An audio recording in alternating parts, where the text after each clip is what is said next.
Ashwin and Washington Sundar are part of the squad because of Axar Patel's injury, but Ashwin being back in the ODI mix means there is a chance he might be added to that World Cup squad in case Axar is not fit.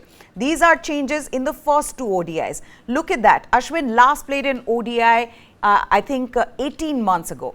He got just 1 wicket in 2 ODIs versus South Africa. So yes, this was in January 2022. And before that, he last played was in 2017.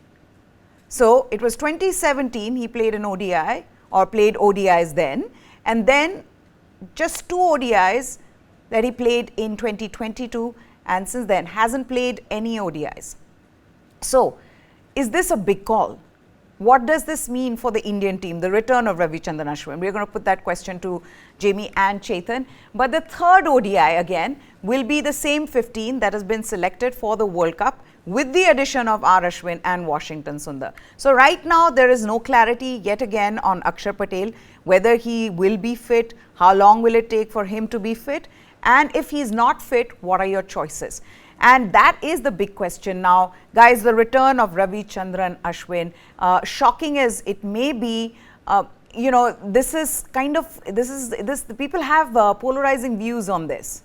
Some believe that that's a very smart choice to bring him back, given that he, the experience he has, the Indian conditions that he can make use of. He's sharp, he's got the guile. He knows exactly what to do against, teams like Australia, teams like England.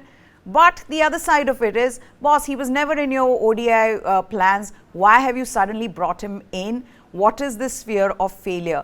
Jamie, you want to take that up first. Why do you think Ravichandran Ashwin's made a comeback, and do you think his return is right? Okay, so here's the thing, and I know Chetan has similar views. So whenever he gives his turn, there's one thing which I hope he says, because I heard it from him yesterday, which will be very, very revealing. First of all, this is not a slight, this is not belittling what Ravichandran Ashwin brings to any team, be it a domestic team, be it a T20 franchise, be it any form of international cricket for his country. He brings a smart acumen, he brings a street smartness, he brings a lot of skill. But here is my problem with this. Okay, actually, I want to rephrase that. Am I surprised? No, I'm not surprised, because like we've all been discussing, this team is prone to making some strange calls. Now, you talk about experience. There is no doubt that it is that experience that the Indian team now suddenly puts a price on, has value, right? But my point is, when, like your stats team said, when you play 2 ODIs in the last 6 years, that to my mind, and this is just my view here, half of your experience that you're claiming to have goes out the window only because you're not in tune, in sync with this game. Yes, Ashwin is a master technician. When he's on his day, it's fantastic.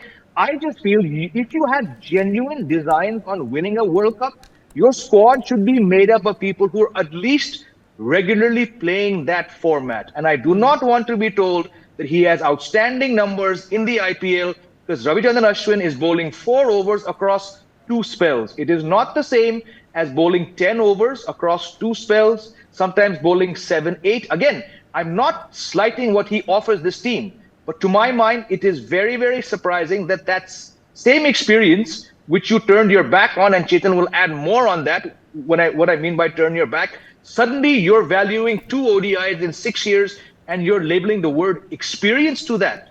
Yeah. Ashwin, there perhaps is no more slighted, no more wrong modern-day cricketer than Ashwin. You made the mistake, I think, of discarding him after 2 bad matches back in 2017. You have not respected his skill. That's why for 6 consecutive test matches in England, he's not played. That's a good argument. But right now, to recall that person who you turned your back on because suddenly you value experience and you value an off spinner. If it's the latter, you value an off spinner, well, then you have a very young off spinner called Washington Sundar, who's played 15 ODIs in the last 18 months, whose numbers are not great, but like Ashwin, and here's my point, Maya, Ashwin and Sundar are never going to run through teams. They're not going to do Kuldeep Yadav 4 for 20s, 5 for 20s, or Mohammad Siraj. They're going to, on a good day, give you 2 for 33. And given that, I don't see a massive difference in the two. Because to my mind, Washington Sundar's 15 matches in the last 18 months, allied with his batting, being a left-hander, slightly better fielder, injury prone, oh, of course. But right Right. now, 2 ODIs in 6 years to 15 ODIs in 16 months, which in a very basic format, they're going to bowl the same thing. For me, if you want that off spinner, by all means, go for Washington Sundar. But I do believe that there has to be some logic behind it. I mean, they're all sitting and figuring this out. They want to win the World Cup just as much as the fans want them to.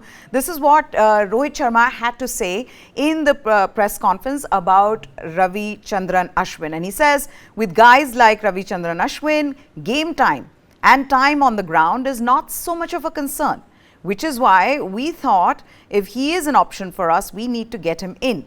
With the kind of experience he has, for guys like him, it's all in the head more than the body. I thought getting him in could give a chance to understand where he's at, how his body is and stuff like that. Games against Australia will give us a chance to look at where he is. He's also spoken about how he's playing TNPL. You know, he's played test matches. So, you know, fitness is not a concern.